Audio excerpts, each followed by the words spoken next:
জীবন পথের পথিক রবীন্দ্রনাথ তার কাব্যিক ও দার্শনিক দৃষ্টিভঙ্গি দিয়ে মানব জীবনের নানা দিক নিয়ে গভীরভাবে ভেবেছেন। তার পরিমাণশীল সেই ভাবনাগুলি আমাদের কাছে গভীরতম দর্শনতত্ত্বের বিষয়। রবীন্দ্রনাথের জীবনে বাল্যকাল থেকে জীবন সায়ান্ন পর্যন্ত একের পর এক মৃত্যু ও শোক এসেছে।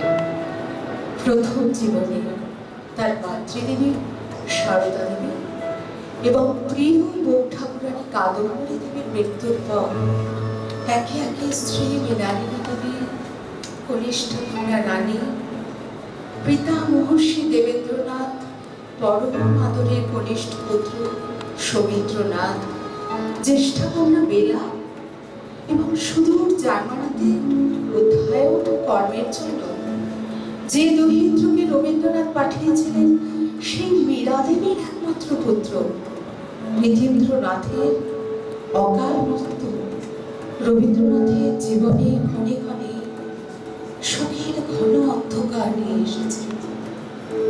ফলস্বরূপ মৃত্যুকে তিনি গভীর এবং বৃহৎ ভাবে অনুভব করেছেন ও ভেবেছেন।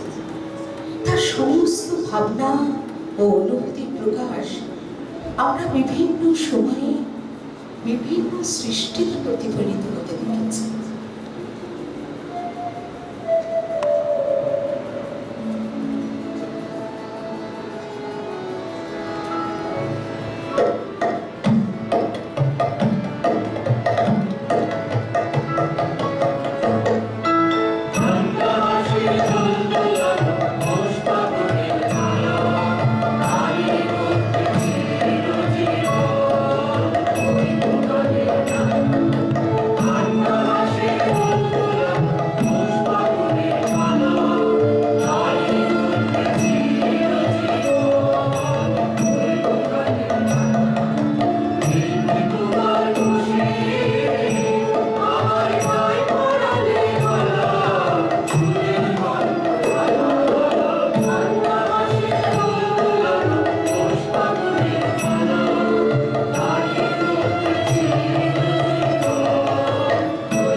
মায়ের মৃত্যুকালে কবির বয়স ছিল মাত্র 13 বছর 10 মাস।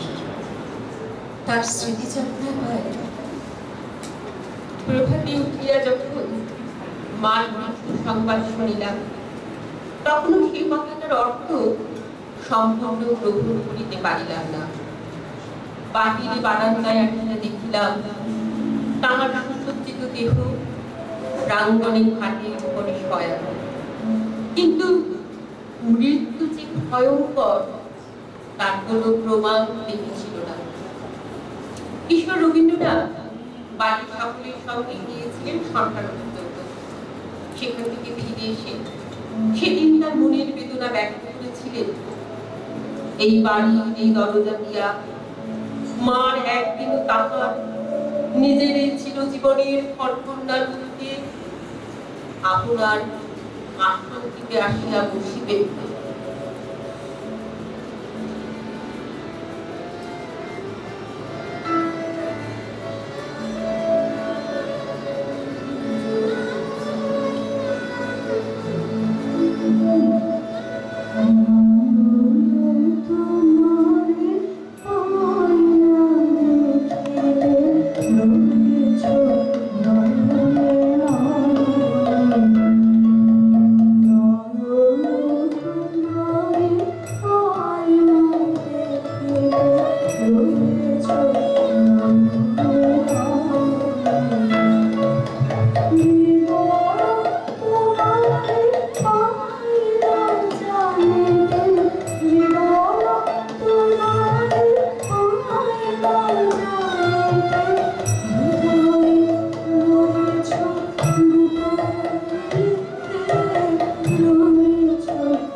বাল্যকাল থেকে মহর্ষি দেবেন্দ্রনাথের শিক্ষায় রবীন্দ্রনাথ উপনিষদ ও বেদের বিভিন্ন শ্লোক দ্বারা গভীরভাবে প্রভাবিত হয়েছিলেন। তার জীবন দর্শনে এবং সাহিত্য সৃষ্টিতে এই প্রভাব অপরিসীম, তা সর্বজন্য বিদিত। তার অনন্য সাধারণ শিল্পময়তার মৃত্যুর নান্দনিক দিকটির প্রকাশ ও নির্যাস পায় তার রচিত অসংখ্য গানে ও কবিতায়। তার রচিত দুঃখের গান শুনে আমাদের মন আনন্দের বাণী খায়। কখনো পাই শোকের ঘন অন্ধকারের মধ্যেও জ্যোতির্ময় আলো স্বরূপের পরম স্পর্শ। কখনো কখনো তার রচনায় তার অমর ঘোষণা, মৃত্যু আলোতে জীবনেরই এক অধ্যায়। মরণের স্রোতে বারবার মুক্ত হয়ে জীবনের অসম্পূর্ণতা থেকে মুক্তি ঘটে মানবে। আবার তার কবি মানুষে সেই ভাবনা নিঃসৃত হয় যখন তিনি বলেছেন, মরণ বিলক্ষিত রাধার পথ প্রদর্শক শ্যামের মতো।